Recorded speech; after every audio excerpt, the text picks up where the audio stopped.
మన దైవజనుల జీవితంలో కల్వరి టెంపుల్కి ఓల్డేజ్ హోమ్ ఉందండి. ఆ ఓల్డేజ్ హోమ్లో ఉన్నటువంటి వారిని మీరు చూసినట్లయితే వారిని ఏదో ఒక ఆశ్రమం లాగా పెట్టలేదు. వాళ్ళని చాలా శ్రేష్టమైన వ్యక్తులుగానే వారిని పెట్టడం జరిగింది. వారున్న రూమ్స్ కానీ వాళ్ళకున్న పరిస్థితి కానీ చూసినట్లయితే సొంత తల్లిని తండ్రిని చూసుకున్నట్లుగా ఓల్డేజ్ హోమ్లో మనం వారిని చూసుకుంటున్నాం. దేవునికి మహిమ కలుగును గాక.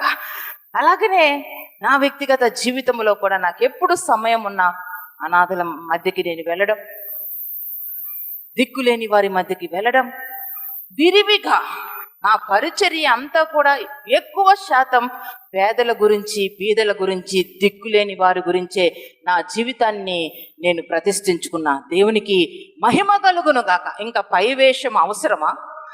పైకి మేము భక్తి పరులమని ఎవరికి కనిపించుకోవాలా? మా అంతరంగము దేవునికి యథార్థంగా కనిపించాలా? మే హృదయము మొదటిగా దేవుడు దృష్టిస్తున్నాడని హృదయ విషయంలో భయము భక్తి కలిగి దేవుని వాక్యానికి వణికే వారిగా ఉండాలా. అంతేగాని పైన చూపించే భ్రమపరిచే వాటిని బట్టి బ్రతుకు మారదు. హృదయ అంతరంగమును దేవుడు దృష్టిస్తున్నాడు. కనుక మనం బీదలను, అనాథలను దృష్టించడము, పేదవారిని దృష్టించడం అసలు సిసలైనటువంటి భక్తి.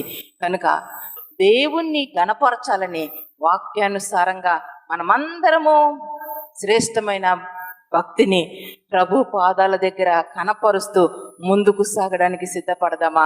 దేవునికి మహిమ కలుగును గాక.